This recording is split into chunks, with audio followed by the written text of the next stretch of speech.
RCN. Le son de la différence.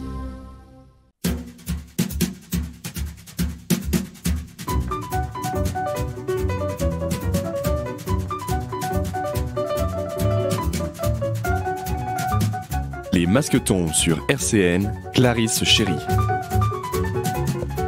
Bonjour et bienvenue dans Les Masques tombent. Nous abordons tous les jours dans cette émission des sujets culturels et associatifs de Nancy et sa grande région. Vous pouvez nous retrouver sur YouTube et sur le podcast de la radio, www.rcn-radio.org. Aujourd'hui, nous recevons le groupe Baleine.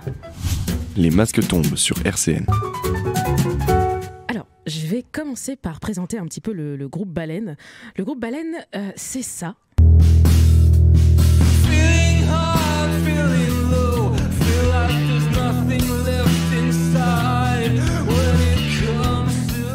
C'est aussi ça.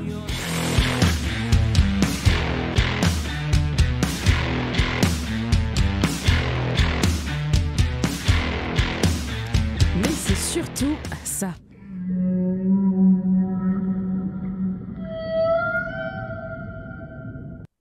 Pierre, je sais que tu parles dans ton sommeil et en tant que chanteur, tu peux nous expliquer ce qu'est un coquin de sort.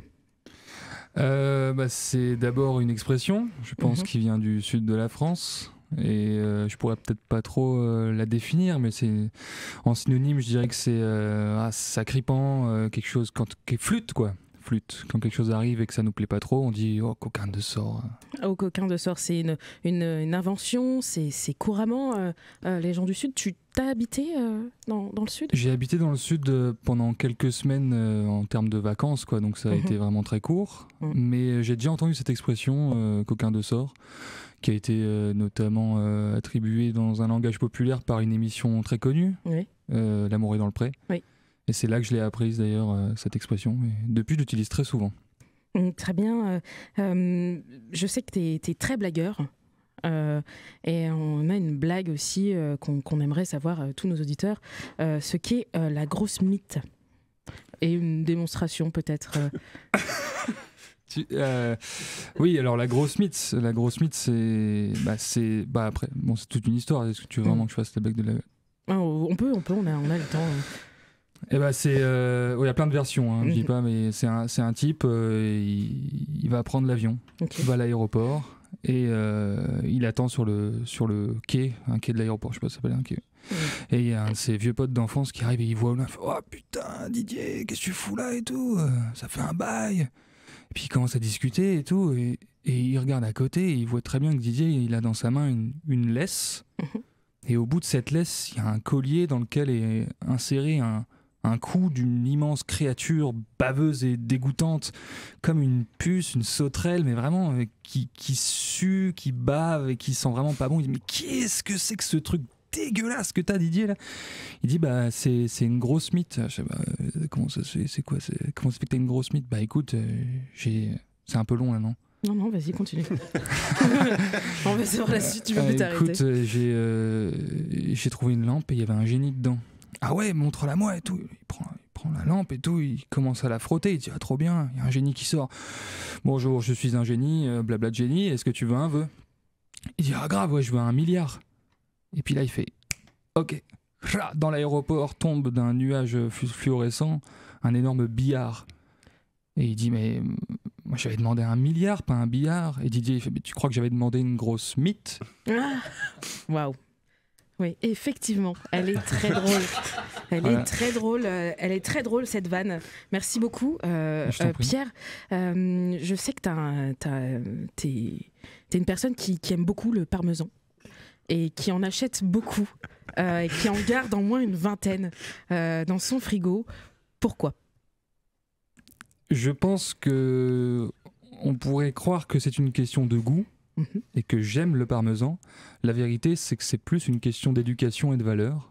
J'ai été éduqué dans une famille qui a été éduquée elle-même dans une autre famille, et ainsi de suite, qui avait toujours du parmesan dans le frigo, comme un Français a toujours un bout de brie, ou une bouteille de lait, ou du jus de pomme. Et ben moi, j'ai toujours du parmesan. En fait, je ne manque jamais de parmesan. C'est ça le but, quoi. Il y a aussi un Pierre qu'on ne connaît pas trop, le Pierre Malaise. Est-ce que tu peux un peu nous expliquer tout ça? Ouais, carrément. Ouais. Pierre Malaise, c'est un personnage qu'on m'a inventé parce qu'au début, quand je faisais des concerts avec Baleine, je faisais entre les chansons, je savais pas trop quoi dire. Donc je faisais quelques blagues. Et les blagues, des fois, fonctionnaient, comme celle de la grosse mythe, par exemple, elle fonctionnait très bien. Bon, je la faisais pas en concert, mais je pense que j'ai quand même un peu prouvé que je savais un minimum raconter des blagues. Mais des fois, ça marchait vraiment pas bien, ou c'était vraiment trop déplacé par rapport au public. Style blague qui contiennent des mots pas très adaptés pour les gens qui ont moins de 18 ans. Devant un public composé de gens qui ont un peu moins de 18 ans. Donc c'est pour ça qu'on a commencé à me dire « Ah Pierre, des fois tu fais des blagues, c'est cool, mais des fois c'est des blagues un peu nulles. » Et du coup, on s'est dit bon, je sais plus qui a trouvé ce nom-là, je dirais Com ou peut-être Ludo, je sais pas, mais qui m'a collé ce nom de personnage qui s'appelle Pierre Malaise. Et du coup, j'ai plutôt tendance à en rire aujourd'hui. Ça fait une autre blague en plus à faire. Ça fait du bien. Ouais. C'est un plaisir de vous recevoir. Baleine, je sais que vous êtes très fort en musique. Donc, dans un instant, on va continuer avec Bobby Lapointe, la maman des poissons. 13h, 13h30. Les masques tombent sur RCN. Nous sommes avec le groupe Baleine, on ne les présente plus, avec comme batteur, comme guitariste et à la voix, Pierre. On va continuer avec toi. Comme je sais que dans ton enfance, l'orientation n'était pas ton fort. Effectivement, quand tu étais au collège, tu t'es trompé de bus et le chauffeur, par sa grande gentillesse, t'a raccompagné jusqu'à chez toi. Est-ce que maintenant, ça va mieux? Oui. Est-ce que tu es traumatisé par cet effet Qu'est-ce qui s'est passé d'ailleurs dans ta tête Qu'est-ce qui s'est passé cette journée où tu t'es dit « Oh, je vais me tromper de bus » ? Alors j'étais au collège effectivement et il y avait 2 bus qui passaient par mon village pour rentrer. J'ai pris le mauvais, finalement, qui s'arrêtait pas dans mon village, il faisait juste que passer. Et au moment où on a quitté mon village, je m'en suis rendu compte. Du coup, j'ai attendu le terminus, j'ai dit au chauffeur « Je suis pas chez moi ». Il m'a ramené en voiture devant chez moi, gentiment. Mais ma mère était déjà partie à mon collège parce que j'avais pas de téléphone portable pour prévenir du coup. Wow. Du coup, ça a été assez impressionnant finalement. Tu as quand même attendu le terminus pour pas déranger. Ça devait être adorable. Parce que je suis d'une timidité excessive. Et du coup, très gentil. Je t'aurais ramené si j'étais le chauffeur aussi. Ouais, pareil. Si j'étais chauffeur, je t'aurais ramené aussi. C'est le but du chauffeur du coup. Ouais. Mais dans sa voiture, c'est un peu plus compliqué. Je sais que tu adores les jeux, comme ce sera un peu plus tard dans l'émission. On va faire un petit jeu ensemble. Mais ça, voilà, je vous prépare un petit peu pour que vous mettez dans l'ambiance. À ton anniversaire de 13 ans, on t'a fait un gâteau. Malheureusement, un animal l'a mangé. Oui. Tu peux nous raconter cet événement ? C'était mon chat de l'époque qui s'appelait Pomme, je crois. Et c'était un gâteau aux pommes, alors du coup ça tombait vachement bien. Et mon père a été un peu énervé finalement, et je crois qu'il a jeté un couteau en direction du chat d'énervement, qui est passé heureusement à côté du chat finalement. C'est très... Ouais. Mon père était un peu sanguin. Un peu. Juste un peu. Ouais. En même temps, avec une famille qui soit oublie le bus ou le chat mange le gâteau, c'est C'était pas évident pour mes parents. Heureusement qu'il n'a pas lancé un couteau vers moi quand j'ai loupé le bus finalement. Est-ce que c'est par cet événement que la batterie t'est venue ? Non, non pas tant. Ok. Non, la batterie m'est venue parce que ma mère m'a inscrit de force à la batterie quand j'étais petit. Parce que j'étais considéré comme hyperactif, ce qui se voit totalement maintenant. Mais et du coup, je pense que la batterie m'a aidé à me calmer finalement. Voilà. Finalement. C'était un peu un truc de force. Et au final, je me suis dit, c'est en fait cool de taper sur des trucs. Du coup, tant mieux si c'est pas sur le chat ou autre. Et si c'est sur des instruments, ça fait du bien. Je vais poser la même question à Pierre, t'inquiète pas, il n'y a pas de question piège. Comment t'es venu la guitare et le chant ? Parce que c'est particulier dans votre groupe, vous êtes que 2, mais vous envoyez tellement qu'on a l'impression que vous êtes un orchestre entier, à vous 2. C'est gentil déjà, merci. Oui. Pour répondre à ta question, moi Mon frère faisait de la guitare quand j'avais 14 ans. Et je l'entendais jouer et je me disais c'est vachement bien, et j'allais le voir, je disais je vais faire de la guitare aussi, ouais, ça a l'air trop bien, comme un petit frère. Et comme le grand frère qu'il était, il m'a dit bah non, on va pas faire la même chose que moi, c'est mon truc quoi. Il m'a dit bah fais autre chose, et j'ai dit qu'est-ce que je fais? Il m'a dit bah fais de la basse. Je dis bah ok, c'est quoi? Et il m'a fait écouter Muse, Hysteria, avec une intro de basse distorsion. Il m'a dit tiens, ça c'est de la basse, c'est vachement bien et tout. Ah, trop bien! Du coup, je fais de la basse, puis on était dans un groupe ensemble. Et puis ensuite, je me suis rendu compte que je voulais pas être célibataire toute ma vie, donc j'ai touché une guitare plutôt. Ça a fonctionné? Et ça a très bien fonctionné également. Et puis, quand j'ai rencontré Com dans le cadre de Baleine, qu'on voulait faire un truc ensemble, et la vérité, c'est qu'en fait, j'avais qu'une seule basse qui était un peu nulle, donc je voulais pas l'utiliser, et j'avais une guitare qui était vachement chouette, donc je me suis dit bon, entre les deux, prenons la guitare. Ça fait combien de temps maintenant aujourd'hui que Baleine existe? Ça va faire pas mal d'années. Ça fait pas tant finalement. 34 ans 34, 35 au moins. Et bientôt les 50 ans d'ailleurs. L'année prochaine du coup. L'année prochaine 50. Ça fait du bien. Ça fait plaisir, ça fait un autre gâteau, des autres cadeaux. Un chat et tout. Un chat, on fait la fête. D'ailleurs, en parlant de fête, je sais que comme tu buvais avant, maintenant plus trop. Oui. Et il y a eu des événements racontés par une source sûre où tu avais une envie pressante. Malheureusement. Mais non, oui. Malheureusement, tu es pas arrivé jusqu'aux toilettes. Enfin, tu as cru que c'était les toilettes, mais c'était ton armoire. Effectivement. Oui. Il faut que je raconte cette histoire maintenant. Oui. Alors, c'était à l'époque où j'étais en appartement avec mon ex-copine, n'est-ce pas? Mais nous n'étions plus ensemble. Et il y avait un deal comme quoi, quand moi j'étais là, elle n'était pas là, et inversement. Sauf que je rentre d'une soirée arrosée, et j'ouvre la porte de la chambre, et je vois mon ex avec un garçon dans le lit. Ah oui.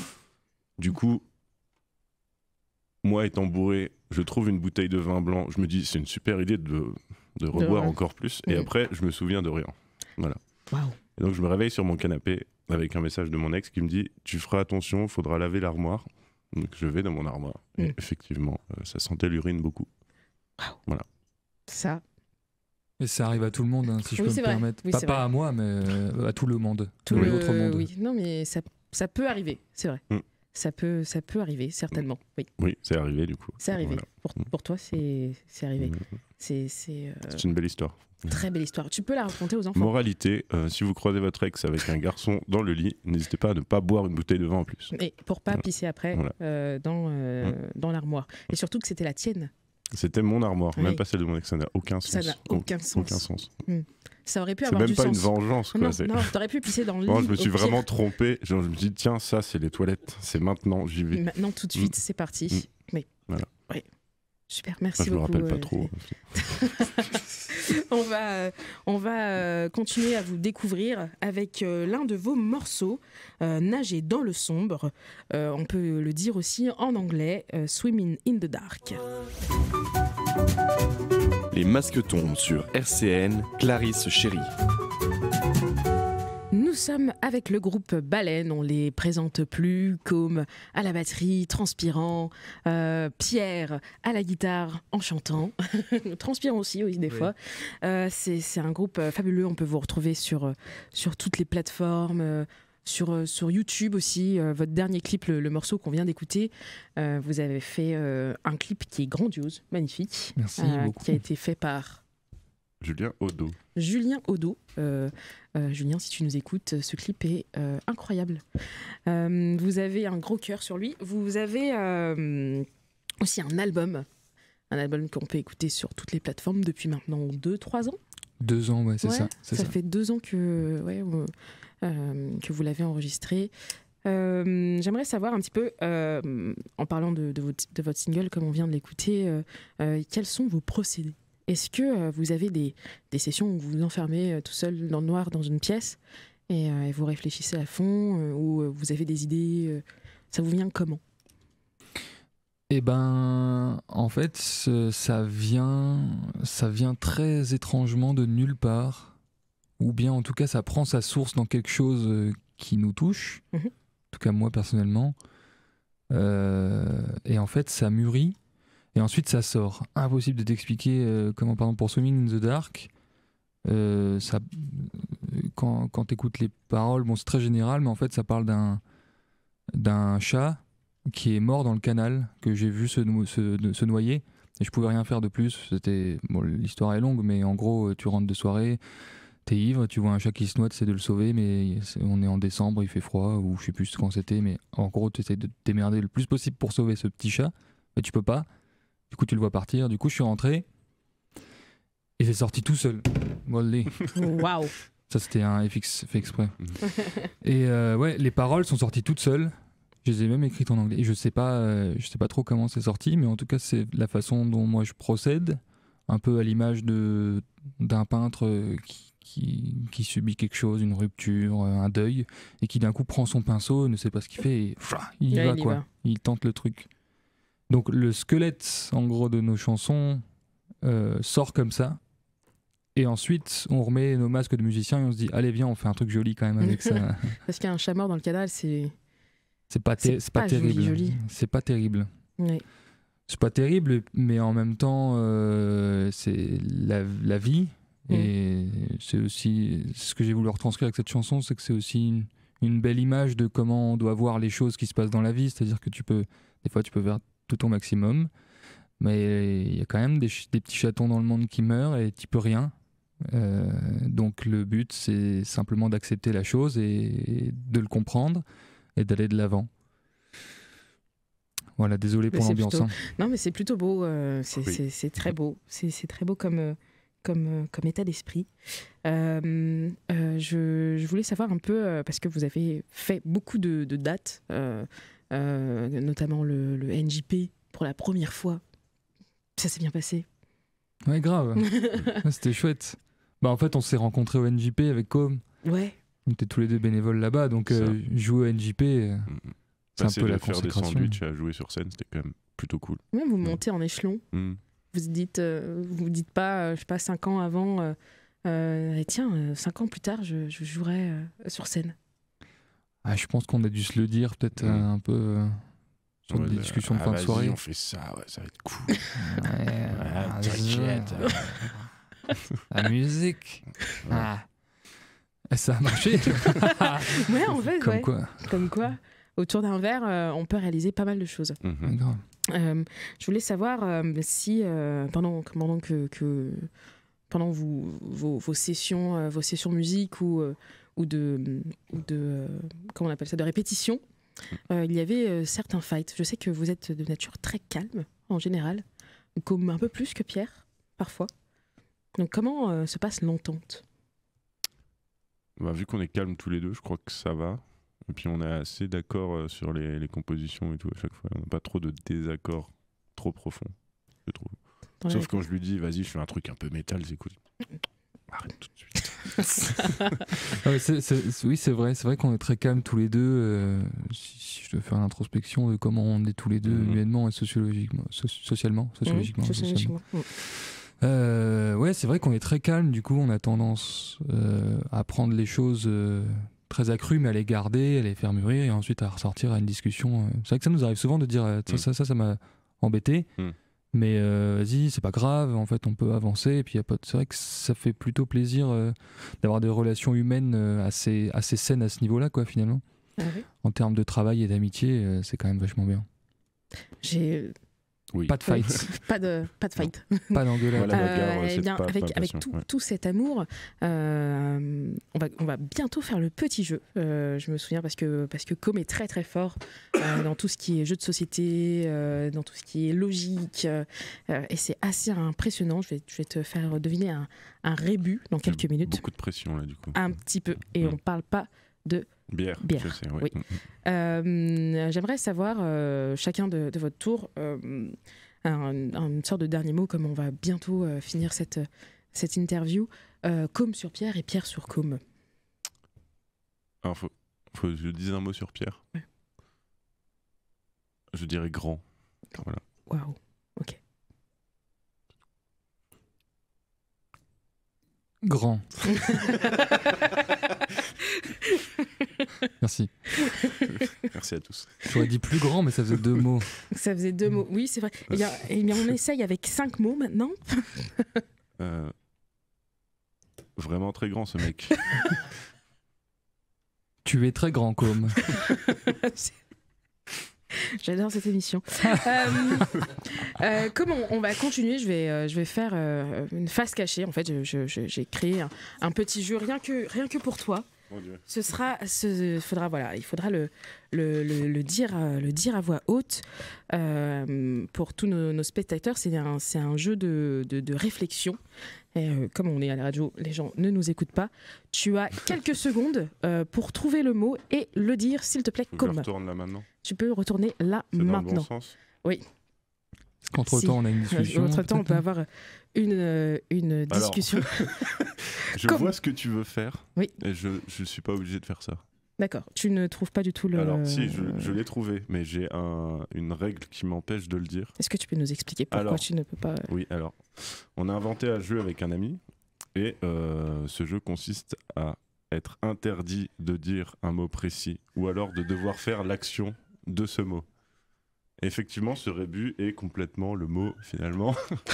Je vais devoir le faire roulade, voilà. Oh, il l'a dit, il va devoir le faire. En pleine émission, voilà, c'était waouh. Merci à tous. Merci à tous. C'était comme de baleine, ça fait vraiment plaisir de vous avoir reçu. On vous retrouve sur toutes les plateformes, on retrouve sur YouTube. On vous retrouve sur Spotify, Deezer, sur votre site aussi, Instagram.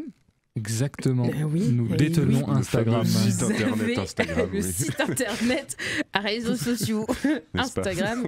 Depuis pas longtemps, vous vendez aussi des goodies. Des beaux goodies, des beaux t-shirts. Des beaux t-shirts. Vous avez des très beaux t-shirts qu'on peut trouver sur le site, sur le site Instagram. C'est facile de vous joindre. Vous êtes assez réceptif, donc c'est plutôt pas mal. Appelez-nous. Tout ce qui est les réseaux sociaux. On n'hésite pas à retrouver sur YouTube votre tout nouveau clip. Je crois que c'est votre seul clip. C'est faux. C'est faux. C'est super faux. C'est le seul clip de cette chanson, en tout cas. C'est le seul clip de cette chanson. 2023. Le seul des 6 qu'on a fait, je pense. C'est vrai ? Ouais. C'est le seul. Le seul des 6. Mais il faut voir la technicité. Oui. De ce clip, parce que c'est après je ne vais pas teaser, mais c'est beaucoup de concerts filmés et on voit l'énergie que vous arrivez à donner sur scène. Rien qu'en l'entendant, on voit aussi l'énergie. Donc n'hésitez surtout pas, chers auditeurs, à streamer, à télécharger avec l'égalité le Swimming in the Dark de Baleine. C'était un plaisir de vous recevoir. Partagé, hein. Oui, ouais. Tout à fait, ouais. Je sais pas trop comment être maintenant dans ma peau par rapport à cette émission, mais merci. Mince, t'as eu du bon temps. Merci pour ce moment. Merci pour ce moment. Oui. C'est vrai qu'on est tous les deux habillés, mais comme une impression d'être à poil, finalement. Ouais, c'est à cause du parmesan, ça. Je sens que t'as d'autres choses encore. Hein. Oui. Merci beaucoup, merci à tous les auditeurs qui nous écoutent tous les jours de 13h à 13h30. Baleine, n'hésitez surtout pas à revenir dans l'émission, c'est un grand plaisir de vous recevoir. Merci, au revoir. Merci. Au revoir. Ciao.